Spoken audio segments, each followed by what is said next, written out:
Hi guys, and welcome to another video.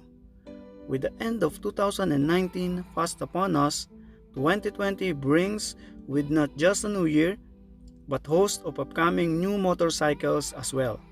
And things get much more exciting when you realize just how fast the motorcycle industry is evolving. Here are the 10 bikes that we are very much looking forward to testing, if not owning.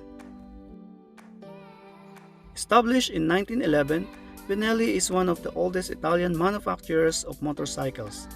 Making things a bit confusing is that the brand was recently purchased by a Chinese company and is now part of the Tianjin Group.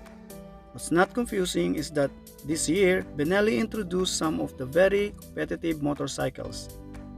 The company's 2019 rush was headlined by an adventure touring bike, the BMW GS TRK 502, but it's the new Leoncino 800 Trail that might just break the Chinese bike stereotype once and for all. BMW's R90 series of retro bikes that has been selling like pancakes, so we always expected that the similarly retro R18 would sell well, but we were nevertheless surprised to see just how rabid the reception to it was. BMW Motorrad PH entire 2020 R18 allocation is already spoken for, seemingly more like a custom bike than anything else currently in the market. This amazing throwback power cruiser is a bike with an attitude and stance unlike any other. R18 is equipped with a massive 1.8-liter boxer engine, and given its exquisite looks, no wonder it's rocking the sales figures. We can't wait to get our hands on one, but considering the demand of this bike, there's little chance of a testing unit being available in the near future. Ducati has always been known for its iconic engines, having made its name with the Desmo V-twins, which are known for their signature bark and rumble. The Italian company then applied a more is more strategy to its new V4 motor, boosting double the cylinders and double the attitude. This engine made its debut with the all-new Panigale V4. The said superbike's performance has been eye-watering to say the least. But what of those who like their motorcycling experience simpler? Enter the Street Fighter V4. It's basically a Panigale with all its fairings stripped off, exposing the work of art that is Ducati's latest engine. Add to that an aggressive headlamp cluster, and what you have is one of the meanest, most high-performing motorcycle on the road.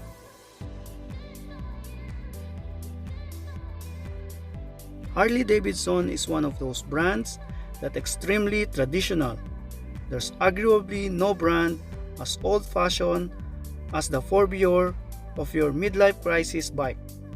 So it was quite a shock when they unveiled the LiveWire. The LiveWire is one of the first fully electric motorcycle from the mainstream manufacturer. It's capable of 0 to 6 miles per hour in 3 seconds and 225 km in a single charge. To put 225 km in perspective, Manila to Tagaytay is just only around 65 km.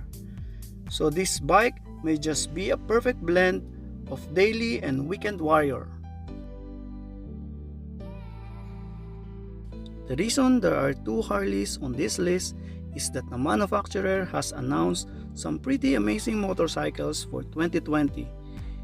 As we've said, Harley is one of the most old-fashioned brands out there, so it made our jaw drop when the company revealed its take on the adventure tourer.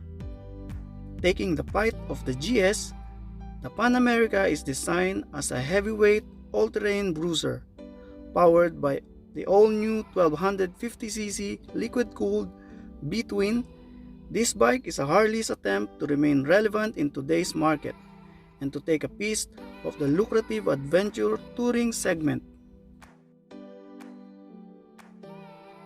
Since launching in the Philippines, Honda big bikes have been off to a relatively good start. While its sales volume is a bit blunted by a relatively high pricing model, you cannot deny that its bikes have generated a loyal following in the local scene. This is because Hondas are famous for their great build quality as well as their second to none performance and reliability. Something has been missing from the brand's lineup, however, and that would be the super sports motorcycle. Enter the upcoming CBR 1000RR-R Fireblade SP. The Fireblade on its own is already legendary nameplate, but combine it with the plethora of Rs and you know Honda means business. Part of this is the production of its bike through the Ayala Group's manufacturing facilities in Laguna. Ayala has mentioned that the first models to be introduced and produced locally would be the Spark Pelen and the Bet Pelen. These super naked share lots of components with the venerable KTM Dukes, but these bikes adds that awesome bits of Swedish design sensibility that makes them worth checking out. While Honda big bikes grabbed the headlines, Kawasaki was one of the Japanese companies to offer reasonably priced big bikes in the Philippines. Its lineup is nothing to be scoffed at, with models from the most affordable off-to-the-range all the way up to the supercharged H2. The company's version of the liter bike is the Ninja 1000 SX.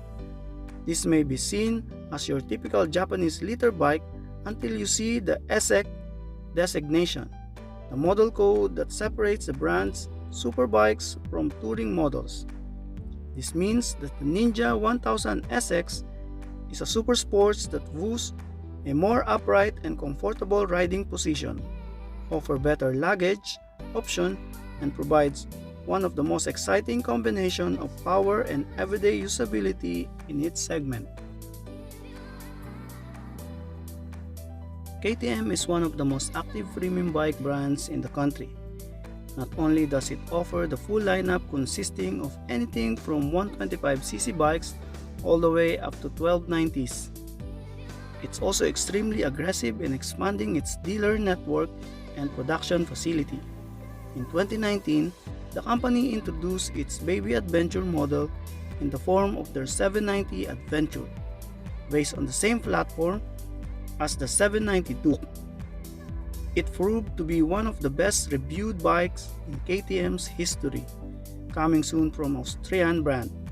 However, it's an even smaller adventure bike, the 390 Adventure. Based on the 390 Duke, it's designed to be easier to handle off-road with a price that does not break the bank.